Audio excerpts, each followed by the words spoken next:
द्वारा विश्व पुस्तक मेला के दौरान साहित्य अकादमी के स्टॉल पर अकादमी द्वारा प्रकाशित एक नई पुस्तक के विमोचन समारोह में आप सभी का हार्दिक स्वागत है।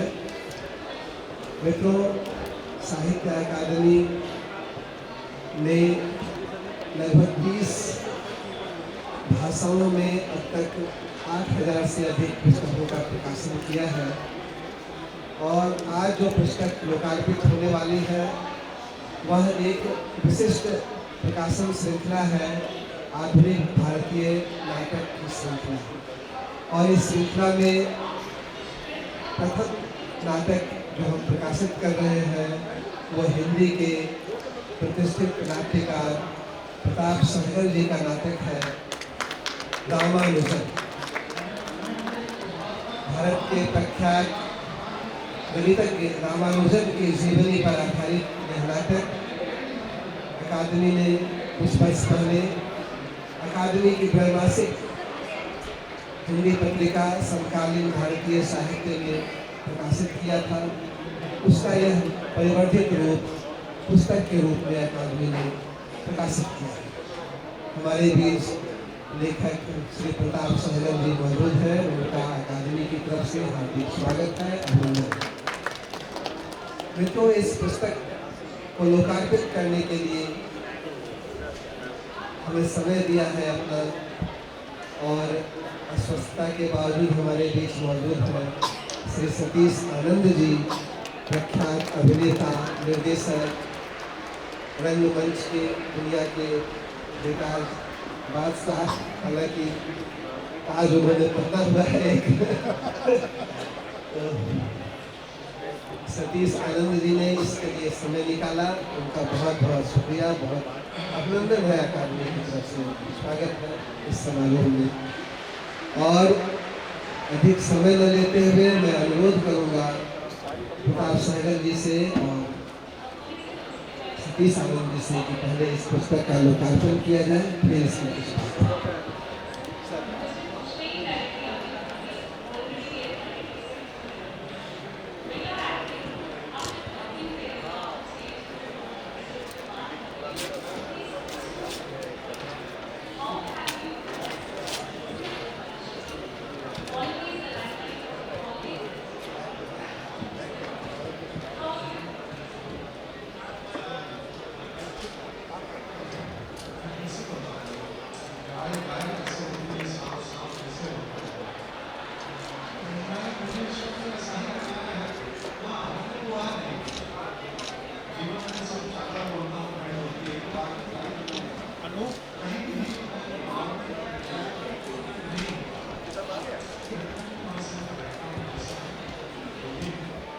इस औपचारिक लोकार्पण के पश्चात अब मैं अनुरोध करूंगा नाटक के लेखक श्री प्रताप सहगल जी से कि इस नाटक के रचना प्रक्रिया और इस नाटक पर कुछ प्रकाश डालें।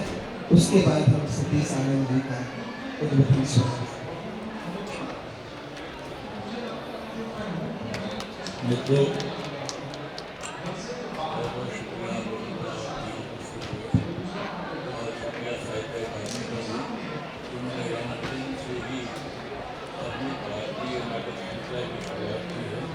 ये एक मुझे लगता है कि शुभ शुरुआत है और दूसरी भाषाओं के नाटक भी अब धीरे धीरे प्रकाशित हुए।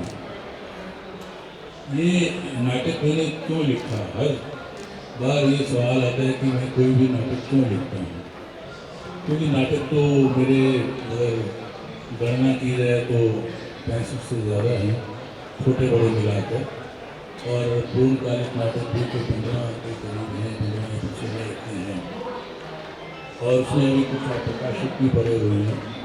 लेकिन मेरा ध्यान हमेशा ऐसी विभूति की तरफ जाता रहता है कि जिनके बारे में साहित्य में कुछ काम हुआ नहीं है, और नाटक एक ऐसा माध्यम है, अगर उसके माध्यम से वो काम सामने आए और जब वो छपे और मंच पर आए तो फिर उसके कई वातायन खुलते हैं, उसके कई आयाम खुलते हैं और बहुत सारी बातें जो लोगों को पता नहीं है तो क्योंकि हम मानते हैं कि नाटक का काम केवल जो है मनोरंजन करना नहीं है, बल्कि संस्कारित करना भी है और उसको एक ऐसी अपनी परंपरा से जोड़ना भी है जो परंपरा लगभग साहित्य से अनुपस्थित है।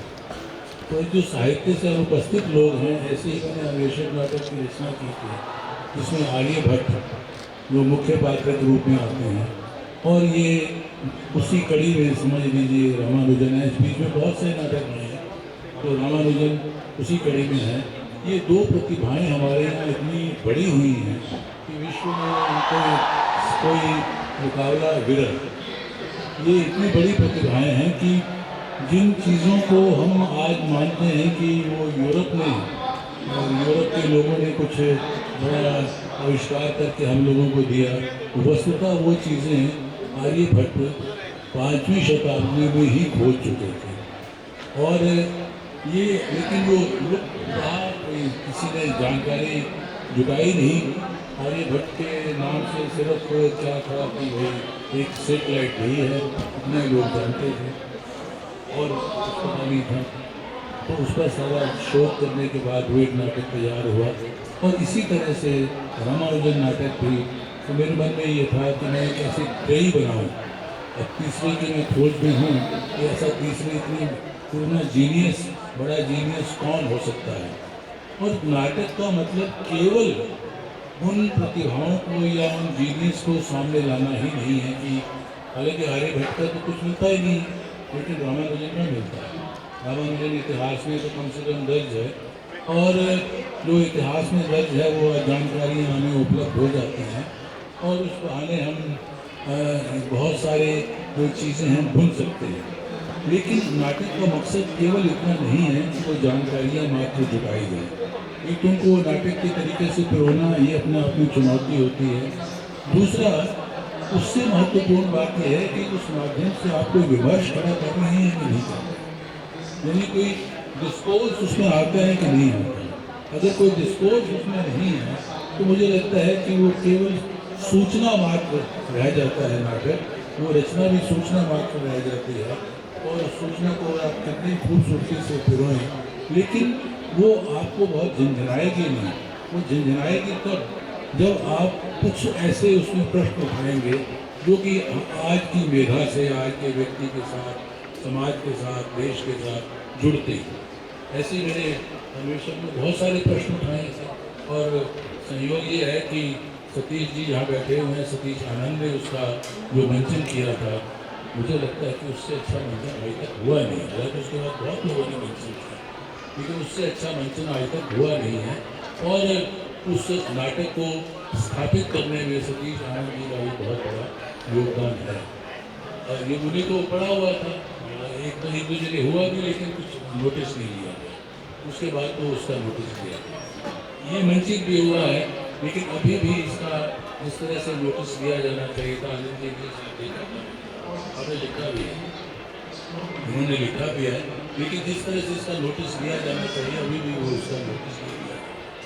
तो इसमें मैंने विमर्श क्या किया था, वो जानकारियाँ तो सब हैं ही हैं, जो कुछ तो आपको मिल जाएंगी सुनी सुनाई, लेकिन जो प्रामाणिक जानकारियाँ हैं वो यहाँ उनको बसता है।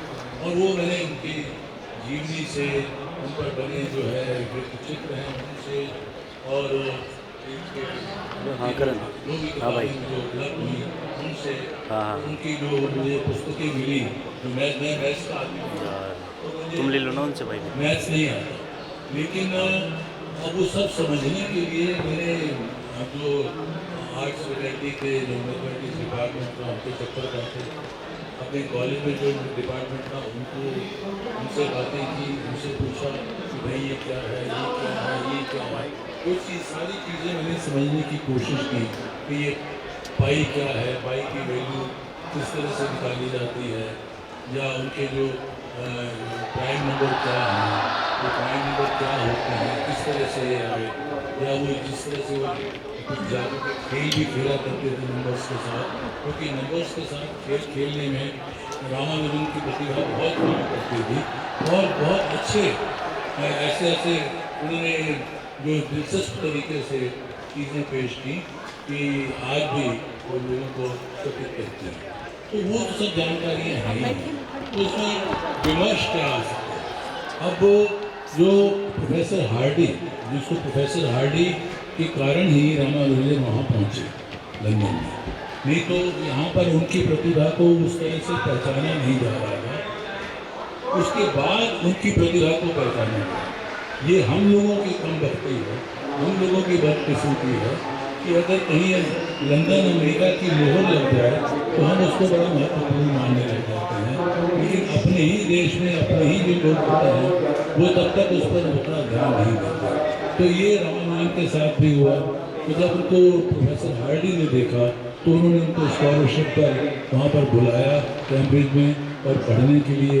वो उनको उसके बाद शोध भी हुआ, सब कुछ होता रहा। अब ये सवाल ये था कि वो समय था प्रथम विश्व युद्ध का समय। प्रथम विश्व युद्ध में जो प्राइम रीजन था फर्स्ट वर्ल्ड वार होने की, वो था rise of nationalism in Europe. Europe में राष्ट्रवाद का उदय। ये एक और घटना एक छोटी सी थी, राजकुमार को मार दिया था उसी के चलते, तो उसकी वजह से वो फैलता फैलता वो विश्व युद्ध का रूप ले लिया। लेकिन कारण वो था कि वर्चस्व, जो राष्ट्रवादी होने का जो वर्चस्व है कि हम राष्ट्रवादी हैं तो आप क्या है, आप कुछ नहीं है समझते।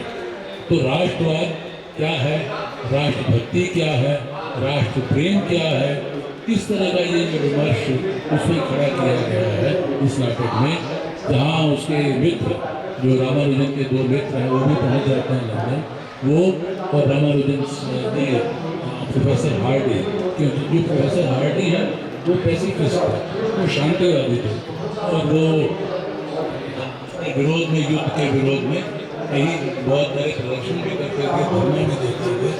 तो इस तरह का उनका व्यक्तित्व था और वो बहुत बड़े व्यक्ति तो थे ही थे। तो वहाँ जो उनकी बहस होती है वो राष्ट्रवाद के विमर्श को खड़ा करती है कि राष्ट्रवाद वस्तुतः है क्या। क्योंकि ये जो ऐसा जो हमारा विषय है, जो टॉपिक है, ये इसको बिल्कुल समकालीनता से जोड़ देता है। जिस तरह से पॉलिटिकल तरीके से जो राष्ट्रवादिता चल रही है वो राष्ट्रवादिता है, राजनीतिक राष्ट्रवादिता है। जो राष्ट्र प्रेम, राष्ट्रभक्ति ये अलग चीज़ है। राष्ट्रवादी होना वो जो राष्ट्र प्रेम करता है वो भी राष्ट्रवादी, जो यहाँ बैठा हुआ काम कर रहा है ये भी राष्ट्रवादी है। लेकिन उसको अलग तरीके से कोई देखना कि ये ऐसे जो से खास राजनीतिक दल के साथ जुड़ा हुआ है वो राष्ट्रवादी है, बाकी नहीं, तो ये गलत है। इसको चुनौती भी हल्की सी दी हुई है इसमें, और ये सारा विमर्श उसमें खड़ा किया हुआ है। तो इसलिए ये सब बातें इस नाटक को जब ये मंचित हुआ तो उस दिन LG ऑडिटोरियम में ये पहला मंचन हुआ था। तो नया लड़का था, बिल्कुल हिमांशु यादव, बिल्कुल नया लड़का, और उसने ये मंचित किया था, एक समारोह में मंचित हुआ था। और एकदम बिल्कुल जैसे लोग कहीं हंसते हैं, कुछ नहीं, पिन ड्रॉप साइलेंस थी। अनिल जी उसके गवाह, एकदम बिल्कुल खामोशी थी। और जब नाटक खत्म हुआ तो लोग थोड़े से नाटे में भी थे कि भाई इस तरह का नाटक, इस तरह की बात भी हो सकती है, ऐसे लोगों पर भी नाटक लिखे जा सकते हैं। तो मैं अभी भी तलाश में हूँ कि अब तीसरा, हालांकि मैं काम कर रहा हूँ, सुख पर काम कर रहा हूँ और कई लोगों पर इस तरह से काम कर रहा हूँ, लेकिन अभी कुछ चीज़ें हाथ में आ नहीं रही है, पकड़ में नहीं आ रही। जब तक कुछ चीज़ें पकड़ में ना आए तब तक वो रचना में ढलती नहीं है। पहले उनको पकड़ना, फिर उनको आत्मसात करना, उसके बहाने कोई विमर्श की रचना सोचना कर रहा होना, अगर कुछ विमर्श खड़ा होता तो, अगर नहीं होता तो फिर वो रचना बेकार। रचना अगर आपको वो कहीं कुछ विचलित नहीं करती, कहीं आपको कुछ परेशान नहीं करती, आपके सामने अगर कोई प्रश्न नहीं उठाती, तो उसका रचने का कोई मतलब नहीं है।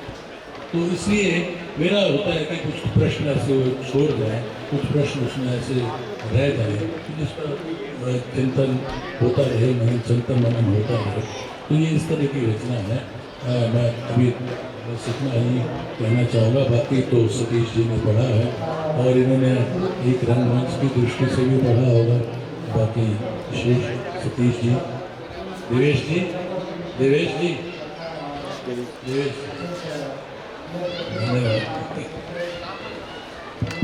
बहुत बहुत धन्यवाद प्रताप सागर जी। आपने जो नाटक की विषय वस्तु है उसको लेकर के और उसके माध्यम से जो हमें सूचना दी कि यह केवल उनकी जीवनी नहीं है, इसके माध्यम से एक नए तरह के विमर्श को भी सामने लाने का प्रयत्न किया है आपने।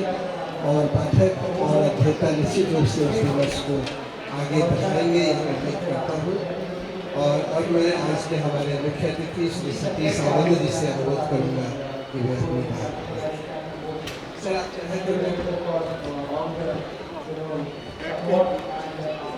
समय चाहूँगा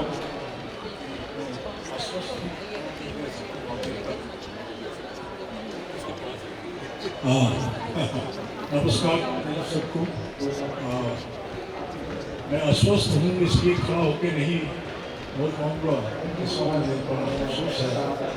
हालांकि मंच पे खड़े होकर ही बात करनी चाहिए। जब तक आपने सबको अपनी आवाज़ पहुँचानी है तो शारीरिक विशेषता के कारण आप मुझे क्षमा करेंगे। मैंने पढ़ा है, सबसे पहले धन्यवाद और बधाई देता हूँ प्रताप सागर जी को। उन्होंने बहुत ही अच्छा नाटक लिखा है।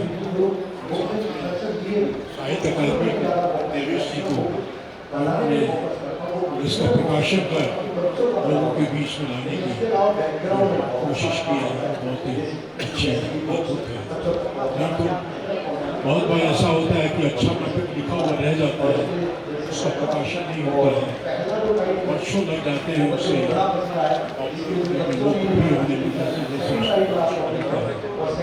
लेकिन ये एक अच्छी बात है जब नाटक अच्छा लिखा जा रहा है और प्रकाशक मिल जाते हैं और उसमें नाटक प्रचार का प्रसार होता है। अलग अलग निर्देशक जो हिंदी में हम सुनते हैं ज़्यादातर नाटक नहीं मिलते हैं, अच्छे नाटक नहीं लिखे जा रहे हैं। इसके बाद किसी का नाटक लिखा ही नहीं, और इतने सारे मुहावरे सुनने को मिलते हैं। ऐसे में ये एक बड़े शुभ संकेत है, एक जो नाटक लिखा गया और उसको प्रदर्शन किया, और इसमें एक और खुशी की बात है कि इसके कुछ प्रदर्शन भी होते हैं। इसलिए मैं बधाई देता हूँ प्रताप सागर जी को। और अब मैं अपनी बात कहना चाहता हूँ। प्रताप सागर जी को मैं 30 वर्षों से हमारा संबंध है, उनके नाटक मैंने पढ़े हैं। और अन्वेषक जब इन्होंने लिखा और उसके बाद मुझे करने का मौका मिला शेखर वैष्णवी ने, साहित्य कला परिषद की ओर से उसे करने का मुझे कहा, ये अवसर दिया, तो हम लोग बैठ के उस पर काम किया अन्वेषण पे और मिलकर हम एक अच्छी प्रस्तुति दे पाए। उसके बाद से लगातार प्रताप सागर जी मेरे बड़े ही प्रिय नाटककार भी रहे हैं और हैं, और बराबर हमारा आपसी विचार विमर्श हर विषय पर होता रहता है। तो ये बड़ी अच्छी बात है। इससे पता नहीं, मैं तो बहुत समृद्ध होता हूँ किसी भी लेखक से बात करके, उनके बीच बैठ के कहानीकारों को सुन के, कवियों को सुन के, और मैं अपने आप को एंगेज करता रहता हूँ, जो मुझे नाटक करने में मदद करता है, अभिनय करने में मदद करता है, निर्देशित करने में मदद करता है, थोड़ा बहुत कभी कभी लिख भी लेता हूँ तो उसमें मदद करता है। तो प्रताप सागर एक कवि हैं, कहानीकार हैं, उपन्यासकार हैं, यात्रा संस्मरण लिखते हैं, आलोचक भी हैं, संपादक भी हैं। इतने सारे गुण एक व्यक्ति में जब हो जाते हैं, जो वो नाटक लिखता है तो उसे अच्छा नहीं है। क्योंकि मैं जो मूल्यांकन कर पाता हूँ अमिताभ सैनी ने कहा तो ये है कि इतनी पहली दृष्टि तभी हो सकती है जब आपको अभिव्यक्ति के जितने माध्यम हैं उन पर आपका अधिकार है और आप जीवन को इतने नजदीक से समझ पाते हैं, इतनी सूक्ष्म दृष्टि से समझ पाते हैं। इसमें मैंने कुछ एक चीज़ें उस नाटक में देखी हैं, पता नहीं आपको मेरी कहानी कैसी लगेगी, लेकिन मुझे ये लगता है कि वो आपकी पहली है और मैं इसलिए सोचता हूँ कि एक अन्वेषक जैसा नाटक तो उसके बाद फिर ये रामानुजन नाटक अपने आप में एक बौद्धिक नाटक हो जाता है।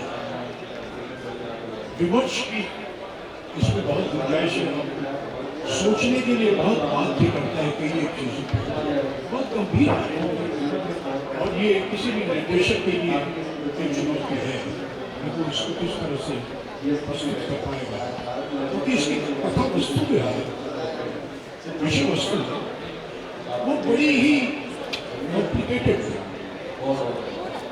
और वो आपको बांध सके इसके लिए पर्याप्त लेवल होना चाहिए, इसमें सही एक स्तर होना चाहिए, तभी आप उन चीज़ों को पकड़ पाएंगे। मुझे इस नाटक को पढ़ते हुए ऐसा लगता है ये चुनौती है कि एक निर्देशक इतने गूढ़ विषय को कैसे एक रोचक बना के, क्योंकि नाट्यशास्त्र ये कहता है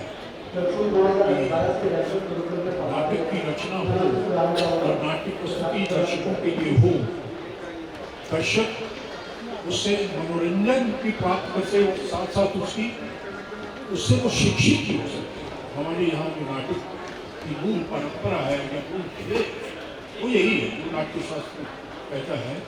और मैं एक निर्देशक होने के नाते हमेशा अपनी प्रस्तुति में इस बात का ध्यान रखता हूँ कि चाहे कितना भी मूल विषय है वो जब तक रोचक नहीं, उसकी प्रस्तुति रोचक नहीं है तो दूसरा क्यों सुनेगा। कोई चीज रोचक नहीं है तो क्या मैं पढ़ पाऊंगा, क्या मैं सुन पाऊंगा या देख पाऊंगा। तो जब मैं समझता हूँ कि मैं नहीं देख पाऊंगा तो मेरी की हुई चीज दर्शक कैसे देखेगा, कौन देखेगा। तो इसलिए रोचकता कैसे आएगा ये प्रस्तुति ये आपके कहने का ढंग है। हर आदमी अच्छी कहानी कह नहीं सकता, हर आदमी चुटकुला कह नहीं सकता, हर आदमी प्रवचन दे नहीं सकता। जो प्रवचन देते हैं वो आपको बांध लेते हैं, जो कहानी कहता है वो आपके सामने एक चित्र खड़ा कर देता है, आपको उसके साथ जोड़ देता है। तो वही काम निर्देशक का होता है जो एक नाटक संरचना मस्तिष्क की प्रस्तुति के आधार पर करता है, उसमें उसको किस तरह से प्रस्तुत करेगा, दर्शक के दिल दिमाग में वो जो बातें कह रहे हैं उसके अंदर बैठे उसकी कोशिश रहती है। तो मैं भी इसी तरह की कोशिश करता हूँ। अगर इस कोशिश में मैं सफल हो गया तो मैं अपने आप को सफल मानता हूँ, नहीं तो मैं समझता हूँ कि कुछ कमी है उसमें जो मैं अपने बात कह नहीं पाया। वैसा मैं समझता हूँ हर एक लेखक के साथ भी होना चाहिए, दूसरों के ऐसा होना चाहिए। जो भी आप अगर लोगों के लिए कुछ अभिव्यक्त कर रहे हैं तो वहाँ तक क्यों नहीं पहुँच पा रहा है। हम सारे के सारे दोस्त सिर्फ दर्शक को नहीं लेंगे, अपने आप को श्रोता को ही लेंगे, पाठक को ही लेंगे, अपने आप को भी और अपना आत्मविश्लेषण करना बहुत जरूरी होता है कि हम वहाँ के ऐसा मैं इसी आधार पर चीज़ें पढ़ता भी हूँ, देखता भी हूँ, उनका विश्लेषण भी करता हूँ और खुद भी जो प्रस्तुति करता हूँ तो इतने ही निर्मम ढंग से मैं अपने आप को तोलता हूँ। तो अब रामानुजन जब मैंने पढ़ा ऐसे ही सही क्या है दूसरी बात में पढ़ने को समझने की कोशिश की इसकी विषय वस्तु। अब रामानुजन इस नाटक का नायक है, वो जीवन के जिस रास्ते से गुजरता है वो क्या पाना चाहता है उसके लिए उसका जो संघर्ष है पारिवारिक स्तर पर, सामाजिक स्तर पर, वो देखने को मिलता है इसमें। वो कैसे वो पार पाता है, वो कैसे वो उनसे लड़ता है। और एक अंकों का खिलाड़ी है, मैथ्स में उसका बहुत इंटरेस्ट है, इतना पढ़ा लिखा भी नहीं है, MA भी नहीं है। जब जो वो अन्वेषण कर रहा है मैथ्स में, वो प्रचारित हो रहे हैं, लोग उसको मान रहे हैं, एक्सेप्ट कर रहे हैं, उसको एक प्रतिष्ठा मिल रही है। और उसको रुचि है कि एक आदमी है जो प्रतिभावान है, जो इस तरह की इन्वेंशंस कर सकता है, उसके पास एक डिग्री नहीं है। अब उसको इंग्लैंड जाना है पढ़ने के लिए, एक स्कॉलरशिप देने वाली है, और उसके लिए मद्रास यूनिवर्सिटी का वाइस चांसलर है, वो उसके काम से इतना प्रभावित है कि वो सारे नियम तोड़ के उसको स्कॉलरशिप देते हैं। वो इंग्लैंड जाता है, जिससे जो इन्वेंशन कर रहा था उसके आधार पर खोज कर रहा था, वो शोध कर रहा था, उससे आगे पहुँचता है इंग्लैंड में। वहाँ के जो एक प्रोफेसर हार्डी है, जिनको वो बराबर कुछ चीज़ें लिखता भेजता रहता, जो भी शोध करता था, उसकी मान्यता उन्होंने उसको दी। और उन्होंने भी कोशिश की कि वो वहाँ इंग्लैंड आ सके, और उनकी वजह से उसको वहाँ को दाखिला भी मिला। वहाँ पे जाके जो एक रेसिज्म का वो शिकार होता है रामानुजन, उसमें वो कैसे रहता है, लेकिन वो अपनी लड़ाई उसमें ज़्यादा समझता है कि जो मैं शोध करते आया हूँ, इसमें सब कुछ बर्दाश्त करके वो कैसे अपनी शोध कार्य को आगे बढ़ाता है और नई नई चीज़ें मैथ्स में इन्वेंशन करता है, सोच लाता है, एक नई पहल देता है, नए वेल्यूज देता है, जो आश्चर्यचकित करता है। उस बीच कई प्रश्न उठते हैं, वो एक ऐसे परिवार से आता है बहुत ही धर्मपरायण है, आपसे हिंदू कहने में साधनी है कि उसमें उसकी मान्यता है, राम की देवी है, बोलते हैं, पूरा परिवार उसको मानता है, और उसको लेके वहाँ उसका मजाक भी प्रोफेसर हार्डी उड़ाते हैं, लेकिन वो पूरा नहीं मानता। वो कहता है ठीक है, मैं तो इसे मानता हूँ। और जब मैं इसे रामगिरी का 2-4 बार का नाम नहीं ले पाता दिन में, तो मुझे लगता है कि मैं कुछ कर रहा हूँ। आप ये देखिए, वो कह रहे हैं कि मेरी आस्था का प्रश्न है, मेरा बिलीव है, आई में बिलीव है, लेकिन मैं किसी दूसरे धर्म का मजाक नहीं मानता, मैं दूसरे धर्म को भी वैसे ही मान्यता देता हूँ। आप ये देखिए, एक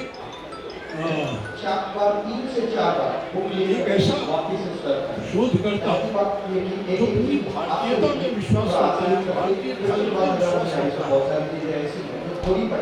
उसमें उसकी पूरी आस्था है, और कहीं वो जाके दूसरे देश में सभी धर्मों के बारे में अच्छी राय नहीं है, वो भी अच्छी राय नहीं रखते हैं हमारे धर्म के बारे में, लेकिन वहाँ वो जाके रहता नहीं, अपना काम करता है, और उनको इस बात पर मजबूर कर देता है कि मैं जो अन्वेषण कर रहा हूँ, मैंने जो शोध किया है, आप इसको एक्सेप्ट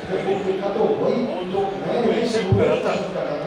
उसी तरह देखिए प्रोफेसर हार्डी, वो ये कहते हैं कि मैं नास्तिक हूँ, I don't believe in God, God is man made, आदमी ने भगवान को बनाया। लेकिन दूसरी तरफ देखिए, एक बार क्या होता है कि जब बहुत रामानुजन बीमार पड़ जाते हैं, देखने के लिए आते हैं, और साथ में एक समाचार, शुभ समाचार भी लेके आता है, और वहाँ उनको कहता है, आपके उसके दोस्त भी थे, कहता है कि 2 बातें हैं, एक खराब बात है और एक अच्छी बात है। मैंने खराब बात क्या है पहले वही बताऊँ। बोले कि मैं जिस गाड़ी से आया हूँ उसका नंबर बड़ा विचित्र है, वो ठीक नहीं है, अच्छा नहीं है। तो वो है 1729, यानी जो 13 के भाग से कट जाता है। यानी इसका मतलब ये है कि वो आदमी गर्मी है, अंधविश्वासी है, तभी उसने ईश्वर। और दूसरी तरफ वो कहता है कि मैं गॉड को नहीं मानता। और तीसरी तरफ ये है कि देखें वो नए अन्वेषण को जो कुछ हो रहा है, दूसरा कर रहा है, उससे वो प्रभावित होता है और उसकी प्रतिष्ठा में लगता है। और उसको ये रामानुजन को कहता है कि तुम्हें फेलो ऑफ रॉयलशिप, रॉयल आपको अवार्ड की गई है। हाँ, तो वो रामानुजन बहुत खुश होते हैं। मैं इस बात को इसलिए कहना चाह रहा हूँ कि ये देखिए लेखक की, नाटककार की ये पहली दृष्टि कैसी है कि वो धर्म के, वो ये बात उठा रहे हैं कि आप धार्मिक होते हुए भी आप अन्वेषण कर सकते हैं, आप अंधविश्वास करते हुए भी चीज़ों पे, नई चीज़ों का उद्घाटन कर सकते हैं, इन्वेंशन कर सकते हैं। ये एक बहुत उच्च कोटि के लेखक का हो सकता है। सीधे बोला जा सकता है पुराणपंथी क्या अन्वेषण करेगा, क्या नई सोच लाएगा। ये बहुत बड़ी बात प्रताप सहगल ने की है। प्रताप सहगल ने एक नई दृष्टि मुझे सामने आई है। दूसरी बात उसमें क्योंकि नायक रामानुजन है, उसके जीवन से जो भी चीजें घटनी है आगे, नाटक जो है और वो उसमें एक जगह वो जो कहता है कि मैं ये जो उसमें वहाँ और का समय था इसके ढूंढने से रामानुजन की तबियत बहुत ज़्यादा खराब होती है।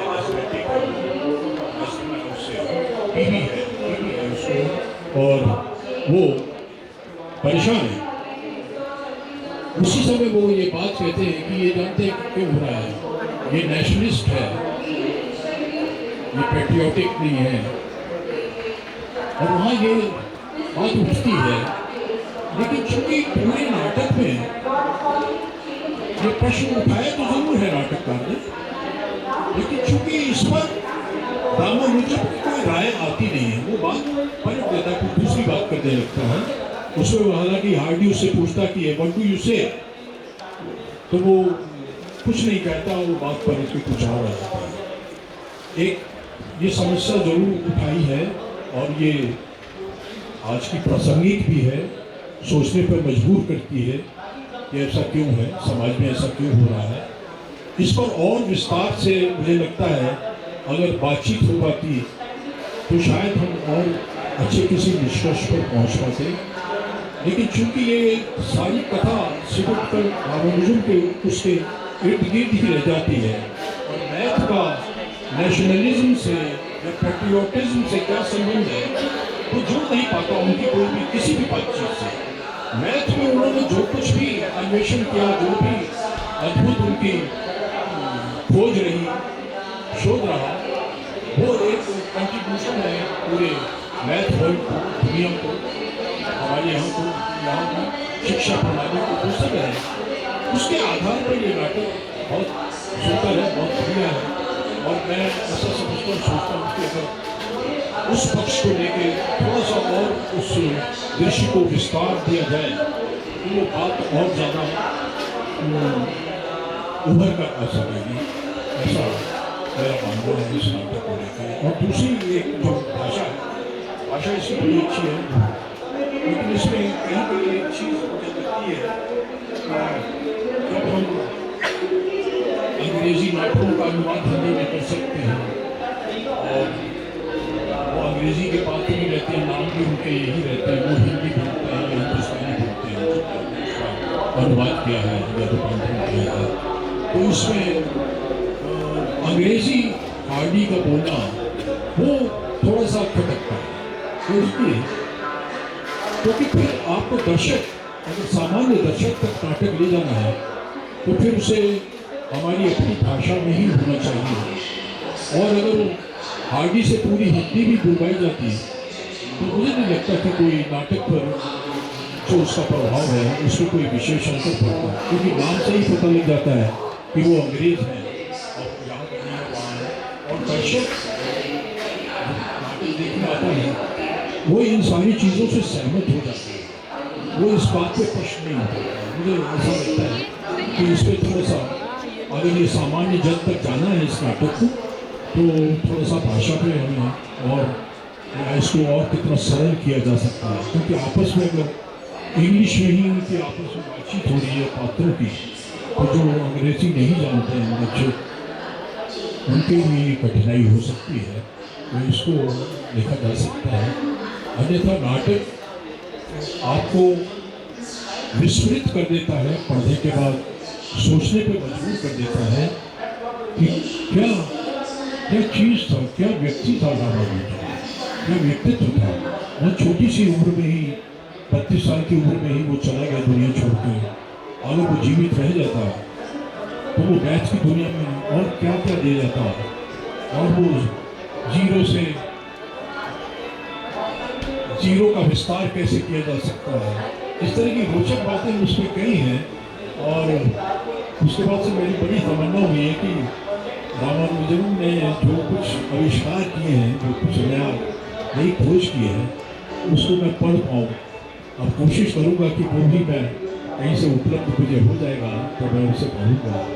ये एक मेरे अंदर प्रताप सहगल जी ने ये नाटक मुझे पढ़ा के मेरे अंदर ये खलल डाल दिया है, और खलिश मेरे अंदर एक पैदा हो गई कि मैं इसे करूँ। और मैं इतने खूबसूरत नाटक के लिए, इतने अच्छे नाटक के लिए, और मैं ये समझता हूँ कि यात्रा में आदमी लिखता है तो उसको उत्तरोत्तर उसे क्या कहते हैं, उन्नति होनी चाहिए। ये नाटक पिछले नाटकों से, हालांकि नाटक तो लगभग इन्होंने 65 लिखे हैं और सब एक से एक अच्छे नाटक हैं, लेकिन ये पिछले नाटकों से भी एक कदम और आगे है। और मैं ऐसा मानता हूँ कि ये जैसे जैसे निर्देशकों के हाथ में पहुँचेगा लोग इसे करना चाहेंगे और बहुत सुंदर रूप से आएगा ये नाटक सामने होगी। और मैं आशा करता हूँ कि इसके बाद और हमें अच्छे नाटक प्रताप जी की लेखन से, कलम से मिलेंगे। और कुल मिला के ये है कि हिंदी के नाट्य जगत को या भारतीय नाट्य विधा को ये एक अनमोल देन है प्रताप सहगल जी की। पहले भी इन्होंने जो अन्वेषण नाटक लिखा, उसे मैं हमेशा ये कहता हूँ कि ये मॉडर्न क्लासिक है। तो मैं ये चाहूँगा, मेरी ये तमन्ना है कि ये नाटक भी जो आपने लिखा है ये भी मॉडर्न क्लासिक के रूप में अपने आप को स्थापित कर सके। इन्हीं सारी शुभकामनाओं के साथ मैं बधाई देता हूँ और साहित्य अकादमी को भी बहुत बहुत धन्यवाद। आपने मुझे ये मौका दिया फिर से मुझे बोलने का। भाई 3 साल के बाद 3 साल हो गए ये आपने मुझे मौका दिया, इसके लिए मैं बहुत बहुत आभारी हूँ। और ऐसे कोई शब्द मेरे मुँह से निकल गया तो शायद उसमें ना जाते हो तो उसके लिए मैं आप लोग से क्षमा चाहूँगा। बहुत बहुत आभार। बहुत बहुत धन्यवाद सतीश आनंद जी को उनके उद्बोधन के लिए। मित्रों, सतीश आनंद जी ने 2 चीज़ों की तरफ विशेष रूप से इशारा किया। उन्होंने रामानुजन जो यह नाटक है उसके ऊपर तो अपनी बात रखी ही, और एक जो आम समस्या है नाटकों के साथ उसकी ओर उन्होंने शुरू में ही इशारा किया। बहुत से नाटक हमारे ऐसे ही खो गए हैं, क्योंकि पुराने समय में नाटक के प्रकाशन पर उतना जोर नहीं होता था जितना उसको खेलने पर होता था। हम लोग अपने बचपन में या उसके भी पहले आप यदि 100 साल का इतिहास उठा के देखें तो आप सुनेंगे कि अरे पुराना नाटक बहुत मशहूर था, लेकिन उस नाटक की कोई पांडुलिपि नहीं मिलती थी। बहुत से सैकड़ों मेंशन हो चुके होंगे उस नाटक के, लेकिन वो नाटक कहीं मिलता नहीं है। बस हम जानते हैं कि हाँ वो नाटककार था, उसके नाटक बहुत खेले गए और नहीं मिलते। ऐसी स्थितियाँ भी हैं। और ऐसी स्थिति में अगर दूसरी तरफ वो एक समस्या जो रंग निर्देशक लोग लगाते रहे, कहीं नाटक पढ़ने की चीज़ नहीं है, खेलने की चीज़ है। लेखक लोग क्या जाने लिखना, और उन्होंने अपना नाटक बनाया, किसी की कविता, किसी की कहानी, किसी का संवाद, कोई सिनेमा के गाने, कुछ सारी चीज़ों का एक मिक्सर करके एक रंगमंच तैयार किया। तो इस तरह की जो चीज़ें रंग निर्देशकों की तरफ से चल रही थी, उसको एक लेखक ने, नाटक लिखने वाले ने चैलेंज की तरफ बहुत से लोगों ने स्वीकार किया। और उसमें प्रताप सहगल भी है, उन्होंने ऐसे ऐसे नाटक लिखे कि उनको रंग निर्देशकों ने आगे बढ़ करके मंच पर प्रस्तुत किया। यह एक बड़ी बात है। और उन्हीं नाटकों में से यह एक नाटक हम लोगों ने छापा है, प्रकाशित किया है। उम्मीद है कि इसे पाठकों का और रंग निर्देशकों के द्वारा प्रस्तुत किए जाने पर, मंचित किए जाने पर श्रोताओं का, दर्शकों का प्यार मिलेगा, स्नेह मिलेगा। दूसरी एक और बात जिसकी ओर इशारा किया सतीश आनंद जी ने कि व्यक्तिगत जीवन और सर्जन और अनुसंधान दोनों को अलग करके देखने की जरूरत है। उन्होंने दो उदाहरण रखे, एक प्रोफेसर हार्डी का जो ईश्वर को नहीं मानता, नास्तिक है, लेकिन वो अंधविश्वासी है। दूसरा उदाहरण दिया रामानुजन का, जो धार्मिक व्यक्ति है लेकिन फिर भी नवीन अनुसंधान की ओर अग्रसर है। तो इसी तरह से प्रायः कहा जाता है लेखकों के लिए कि अरे उसका जीवन तो ऐसा है, बिल्कुल अनुकरणीय जीवन नहीं है। लेकिन जब हम उसके साहित्य को पढ़ते हैं तो लगता है कि अरे क्या अनुकरणीय चीज़ें इसमें लिखी हुई हैं, क्या प्रेरणास्पद चीज़ें हैं। तो ये जो एक वित्व है, व्यक्तित्व का कहे, व्यक्ति और उसकी सर्जना और अनुसंधान का जो एक वित्व है, अलग अलग अलग चीज़ें जो है, उसकी ओर उन्होंने इशारा किया कि उसको भूलने की जरूरत नहीं है, उसको ध्यान रखते हुए भी हम नई दिशा में आगे बढ़ सकते हैं। बहुत बहुत धन्यवाद एक बार पुनः सतीश आनंद जी का और प्रताप सहगल जी का, और आप सबका भी जो आप इस अवसर पर उपस्थित रहे। उम्मीद है कि हमारा यह जो छोटा सा कार्यक्रम है, यह हमारे YouTube चैनल के माध्यम से और भी दर्शकों तक, श्रोताओं तक, पाठकों तक, साहित्य प्रेमियों तक पहुँचेगा। और इस नाटक को आप लोग जरूर यहाँ हमारे स्टॉल से खरीदें, या इस दौरान नहीं खरीद सके तो बाद में मंगाएं, पढ़ें, अपने दोस्त मित्रों को उपहार में दें। यह एक बहुत ही प्यारा, बहुत ही अच्छा नाटक है। बहुत बहुत धन्यवाद, नमस्कार।